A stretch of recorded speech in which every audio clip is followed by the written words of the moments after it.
Good morning students. तो आज हम न्यूक्लियर एंड पार्टिकल फिजिक्स में न्यूक्लियर फिजिक्स स्टार्ट करेंगे। जैसा कि आप सब लोग जानते हैं कि पार्टिकल फिजिक्स के 3 लेक्चर्स में ऑलरेडी इस यूट्यूब चैनल पर डाल चुका हूं और पार्टिकल फिजिक्स में उससे बाहर कुछ नहीं। धीरे धीरे मैं पार्टिकल फिजिक्स के क्वेश्चंस भी लेना शुरू कर दूंगा, लेकिन अभी हम शुरू करते हैं nuclear physics. Nuclear physics particle physics में आपको करा चुका हूं। न्यूक्लियर फिजिक्स की अगर बात करें तो अगर टोटली मैं बात करूं न्यूक्लियर एंड पार्टिकल फिजिक्स की,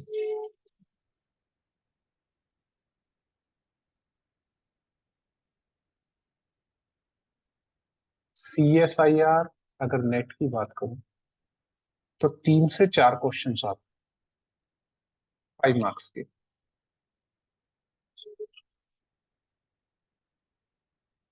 इन टोटल ये हो गया आपका 15 to 20 मार्क्स।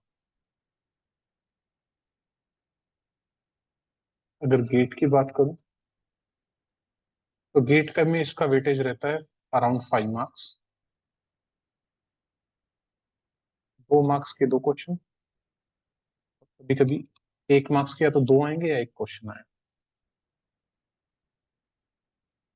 बाकी जेस्ट की बात अगर करें, ठीक है, जेस्ट हुआ आपका, टिफर हुआ, उन सब में भी इनका काफी वेटेज रहता है।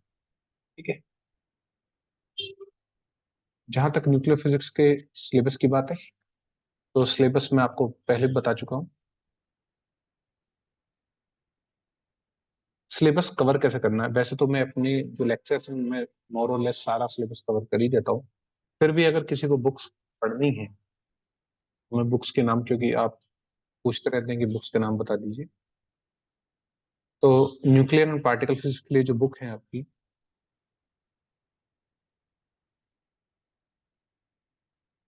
एक है आपकी nuclear physics by SN Ghoshal.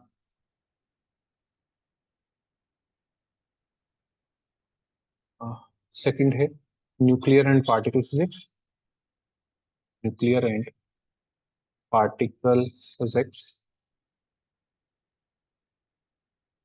Bye DC Dayal. इन 2 बुक्स में मोर और लेस आपका साथ सब कुछ कवर हो जाएगा। लेकिन अगर फिर भी आपको पढ़नी है तो एक बुक आती है काफी बल्कि, इंट्रोडक्शन टू न्यूक्लियर फिजिक्स। लेकिन इसमें तुम्हारे काम का बहुत कम होगा और फालतू की बातें बहुत ज्यादा होंगी। ठीक है, इंट्रोडक्शन टू न्यूक्लियर फिजिक्स जब नेट क्लियर हो जाए, ठीक है, और PhD में जाओ उसके बाद पढ़ सकते हो। यह है आपकी केनेथ स्क्रीन, केनेथ क्रेन करके आती है। और अगर पार्टिकल फिजिक्स की पढ़नी है तो पार्टिकल फिजिक्स की एक बुक आती है, introduction to elementary particle, production elementary particles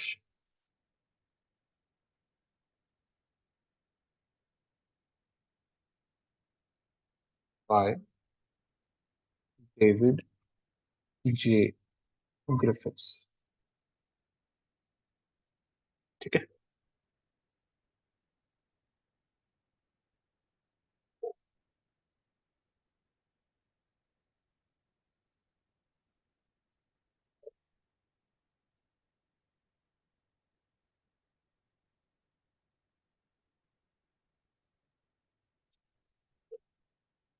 ठीक है।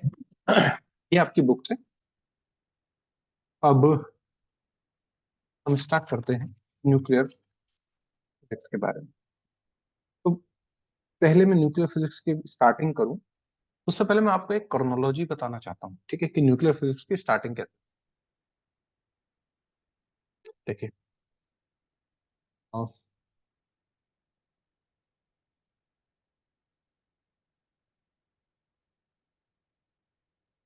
1895 का टाइम, व्हेन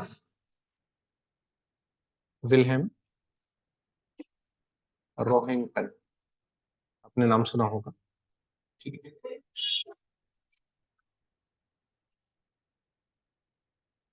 Just okay.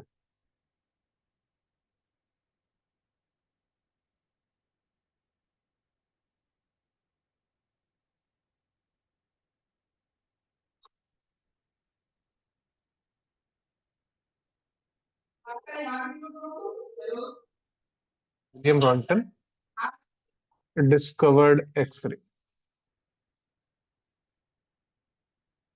ठीक है। फिर नेक्स्ट ईयर 1896 में हेनरी बेक्वेरल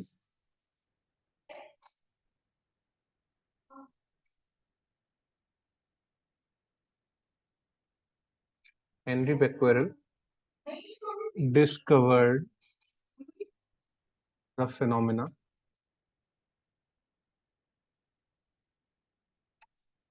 called radioactivity। मतलब जो रेडियो एक्टिविटी नाम था वो किसने दिया था? मतलब कुछ ऐसा डिस्कवर करा जैसा रेडियो एक्टिविटी जैसा होता है कि कोई एक एटम है, न्यूक्लियस है, और उसके अंदर से पार्टिकल्स एमिट आउट हो रहे हैं अल्फा बीटा गामा, लेकिन उसको नाम रेडियो एक्टिविटी दिया मैरी क्यूरी ने। फिनोमेना इसने डिस्कवर किया, नाम रेडियो एक्टिविटी को रेडियो एक्टिविटी नाम मैरी क्यूरी ने। ठीक है। हाँ।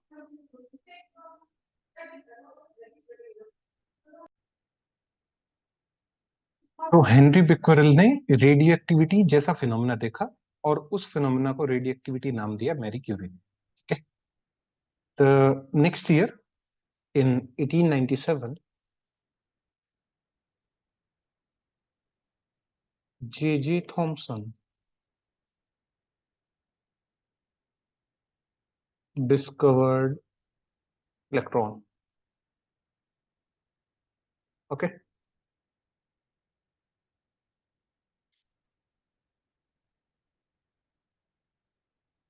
और 1898 में, अच्छा ये सब क्रेन में दिया हुआ है। ठीक है। तो अगर आपको पढ़ना है तो आप क्रेन से पढ़ सकते हैं। तो 1898 में रदरफोर्ड ने, हंस रदरफोर्ड ने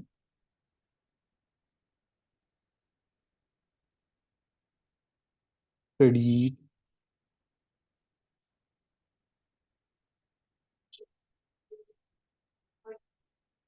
Hans Rutherford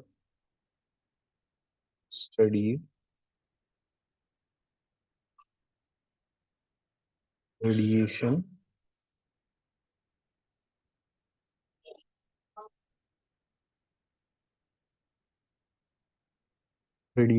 emitted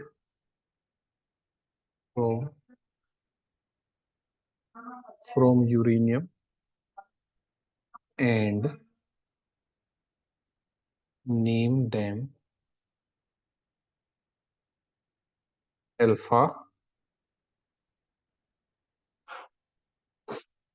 and beta. ठीक है।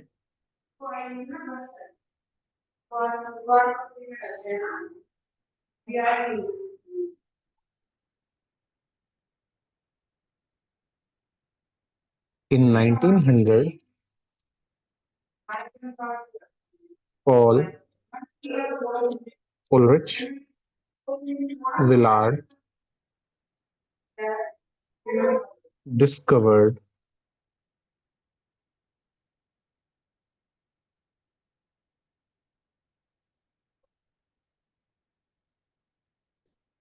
discovered different types of rays, different types of rays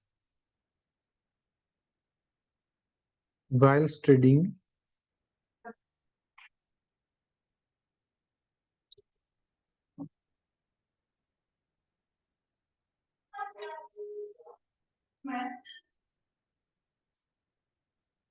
while studying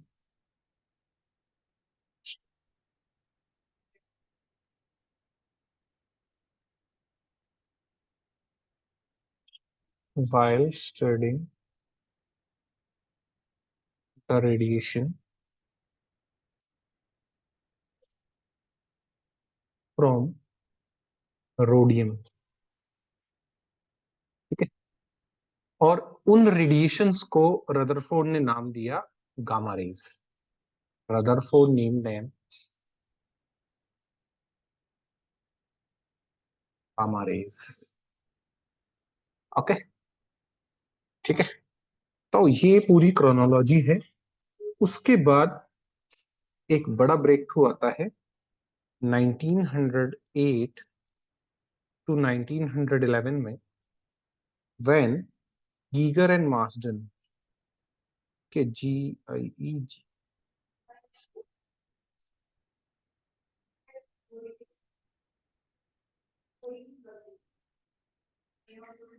Geiger and Marsden दो स्टूडेंट्स थे रदरफोर्ड के, ठीक है। उन्होंने एक्सपेरिमेंट कंडक्ट करा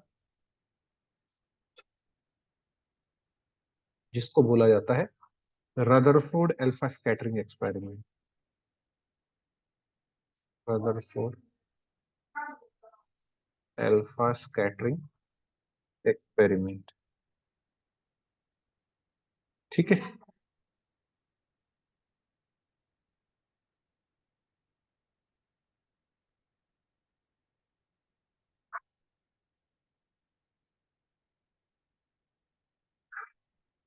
इसमें क्या किया गया, चलो इसी को देखते हैं। इसमें क्या किया गया, जो ये रदरफोर्ड एक्सपेरिमेंट था, अल्फा स्कैटरिंग एक्सपेरिमेंट था, इसमें इन्होंने रोडियम को लिया, रोडियम का सोर्स लिया, और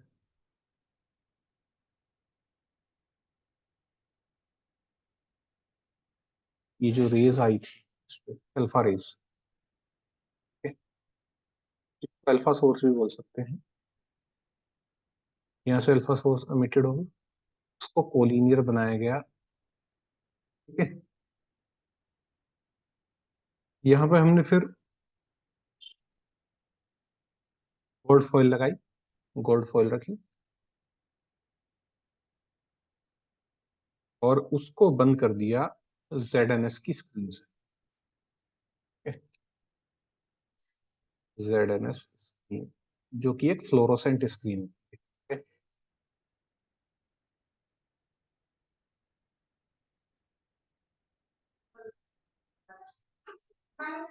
ठीक है। ये फ्लोरोसेंट स्क्रीन होती है। जैसे ही इलेक्ट्रॉन इस पर टकराएगा, ये अल्फा पार्टिकल इस पे टकराएंगे, वैसे ही यहाँ पे एक स्पार्क होगा और हमें पता चल जाएगा अल्फा पार्टिकल स्ट्राइक हुआ, ठीक है। क्या होगा, यहाँ से अल्फा पार्टिकल आएगा और या तो इसमें एब्जॉर्ब हो जाएगा, या वापस चला जाएगा, या फिर इससे आके टकरा जाएगा, ठीक है। इसके कुछ अजम्पशंस थे अल्फा स्कैटरिंग के,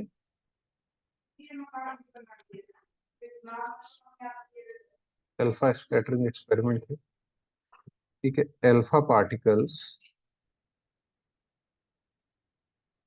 and nucleus are acting as point particles, acting as point particles,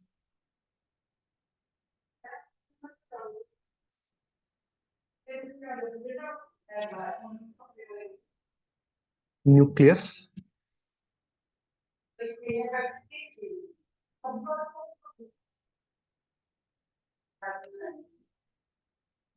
nucleus is massive,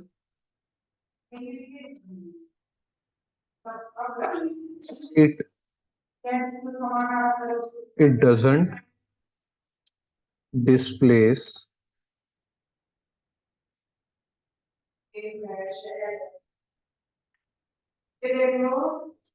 during scattering,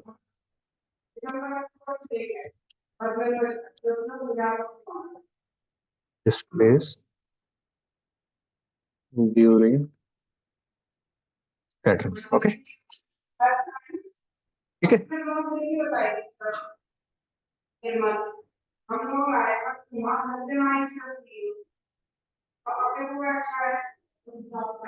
अब देखो, तो ये एक्सपेरिमेंट हुआ। इससे पहले जो तुम्हारा आया हुआ था प्लम पुडिंग मॉडल जो था, जे थॉमसन वाला, तो इससे पहले जो एटॉमिक मॉडल था हमारे पास,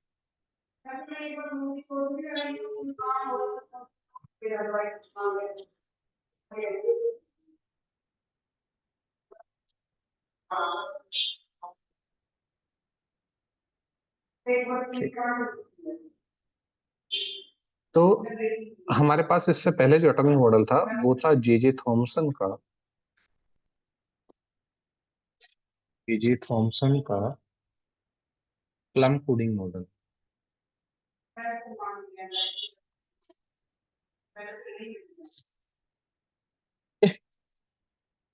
उसमें क्या कहा, द प्लम पुडिंग मॉडल वो था, पंपकिन मॉडल भी आपने पढ़ा होगा। ठीक है, ये आपका एटम है।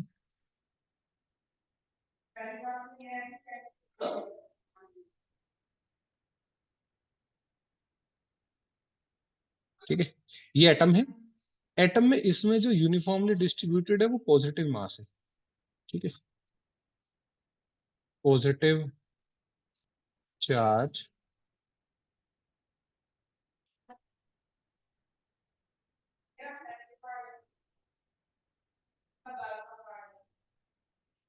Positive charge uniformly distributed.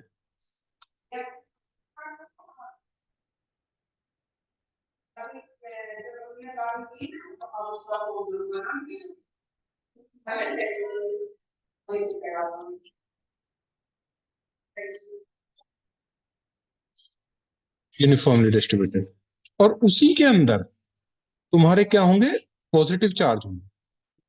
देखो, ये पॉजिटिव चार्ज है। ठीक है, ये पूरा पॉजिटिव चार्ज है।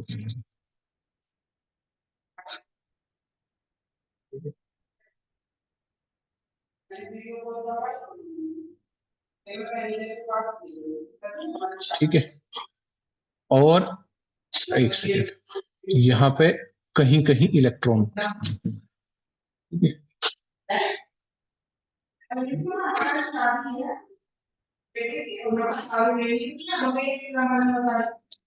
ठीक है। तो ये मॉडल था तुम्हारा जे थॉमसन मॉडल। क्लियर? तो इससे क्या पता चला कि जो तुम्हारा पॉजिटिव चार्ज है, since positive charge is not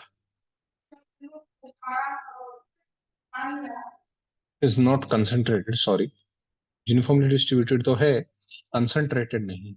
since positive charge is not concentrated,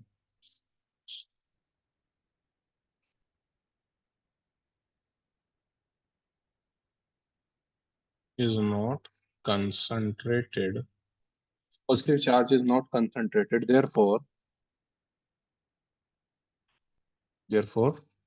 it cannot produce coulomb. ठीक है, कूलाम फील्ड, कूलाम फोर्स, जो भी कहना चाहो। ठीक है, तो क्या होगा, कूलाम फील्ड या कूलाम फोर्स प्रोड्यूस नहीं कर पाएगा, क्योंकि कंसंट्रेटेड नहीं है ना एक जगह, बिखरा पड़ा है कूलाम फोर्स और कूलाम फील्ड। ठीक है, एंड दस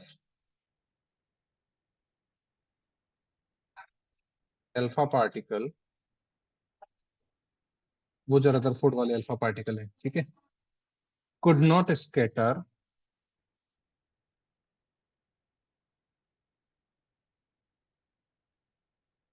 at large angle। ठीक है, तो जब वो, ये जो तुम्हारा एयू का फील्ड है और यहां से अल्फा पार्टिकल आएंगे, चूंकि ये सारा कंसंट्रेटेड नहीं है,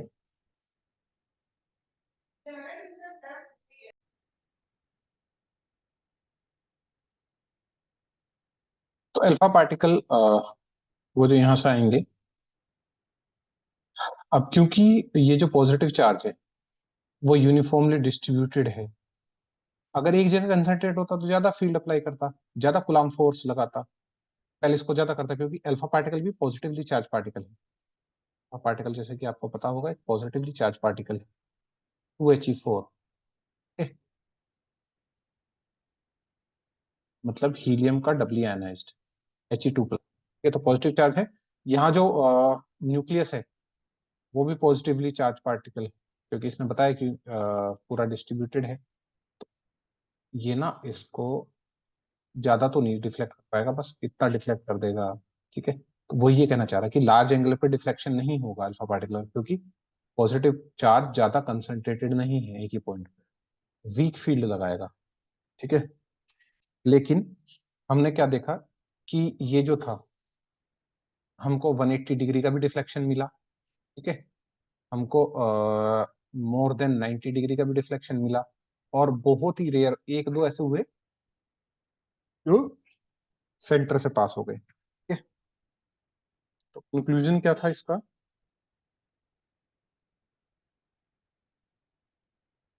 conclusion was that large angle deflection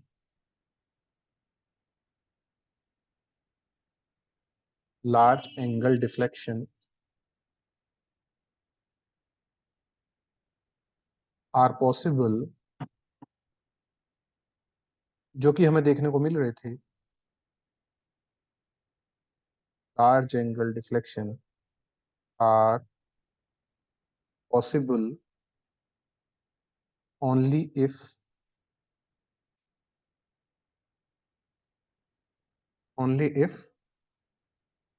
the positive charge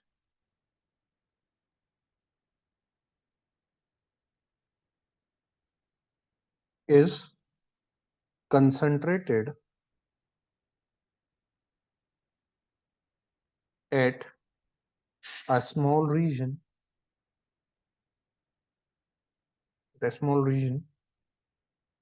or a volume which is called nucleus। Clear?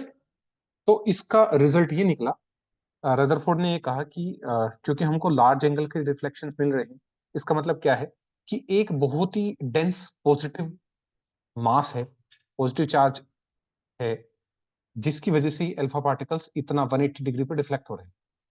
और जो एटम है, ठीक है, उसको उसने न्यूक्लियस बोला, कि इस एटम के ना कहीं पे एक छोटी सी जगह पे बहुत सारा जो पॉजिटिव चार्ज है वो कंसंट्रेटेड है, बाकी सारा खाली है, इसीलिए हमको यहाँ से डिफ्लेक्शन 180 के मिल रहे हैं, और बाकी पे ये पास होता जा रहा है, और कुछ का बहुत ही कम डिफ्लेक्शन मिल रहा है। ठीक है, इन इसी को आगे बढ़ाते हैं। ठीक है, 1908 से 12 तक हम आ गए थे, चीज को आगे बढ़ाते हैं। अब इसके बाद 1912 में क्या हुआ? फर्स्ट एविडेंस ऑफ आइसोटोप मिला। फर्स्ट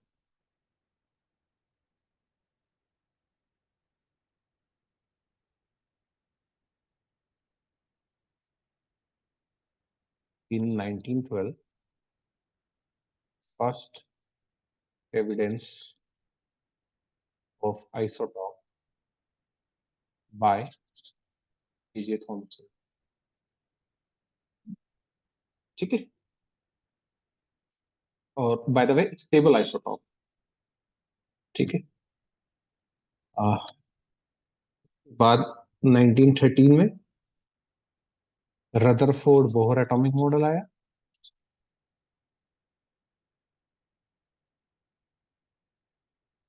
बोहर एटॉमिक मॉडल, जिसमें ये बताया गया कि न्यूक्लियस है और इसके चारों ओर इलेक्ट्रॉन्स रिवॉल्व कर रहे हैं। ठीक है, ये न्यूक्लियस। उसके बाद 1914 में जो मोजले था, ठीक है, उसकी पीरियोडिक टेबल है बेस्ड ऑन एटॉमिक नंबर। से पहले मास नंबर पे थी periodic table based on atomic number. Okay,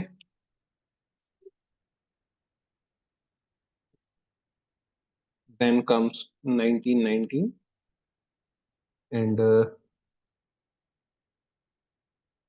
Aston ने mass spectrometer develop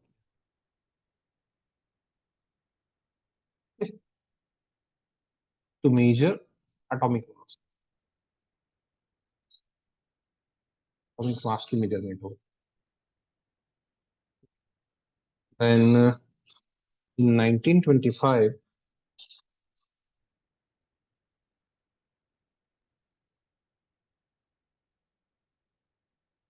first reported, उससे पहले भी हो सकती है लेकिन रिपोर्टेड फर्स्ट न्यूक्लियर रिएक्शन इस दिन इसी टाइम पे कंडक्ट। अच्छा हाँ, 1919 में एक और काम हुआ था, यहाँ लिख देता हूँ। 1919 में क्या हुआ, प्रोटॉन की डिस्कवरी हुई। Discovery of proton by, discovery of proton by Rutherford. फिर तो ये आपकी क्रोनोलॉजी थी। इसके बाद फिर हम हाइपोथेसिस पढ़ेंगे एटॉमिक मॉडल के। वैसे इतना काम का नहीं है लेकिन फिर भी मैं एक रफ आइडिया दे दूंगा आपको। और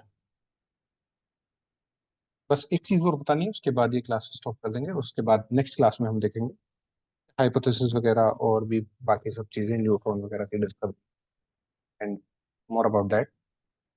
तो न्यूक्लियस के बारे में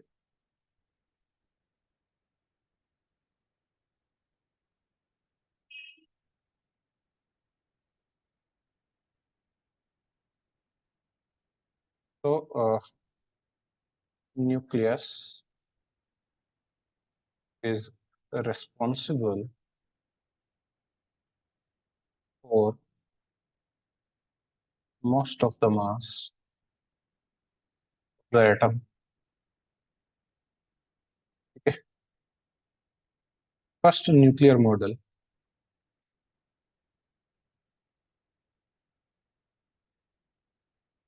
first nuclear model by Rutherford, called Rutherford model, holds the positive charge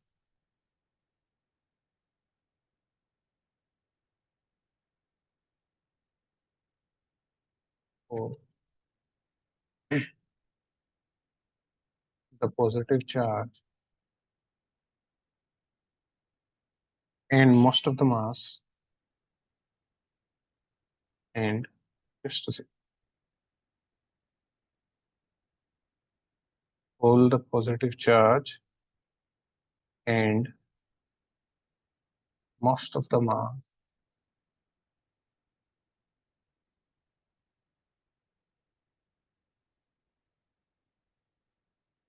is present or concentrated in a very small volume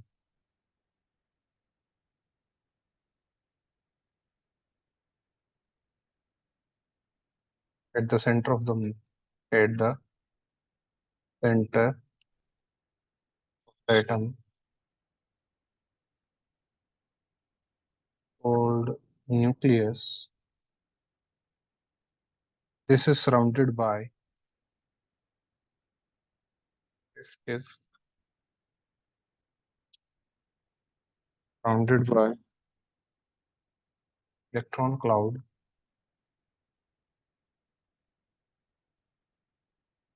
These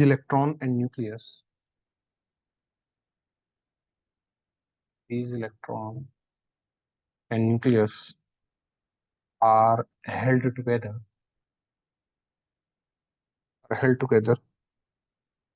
by electrostatic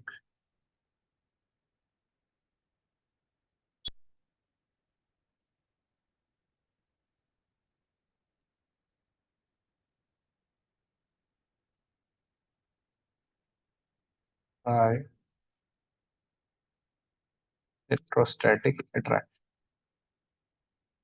okay, तो ये आज की क्लास का था। अब हम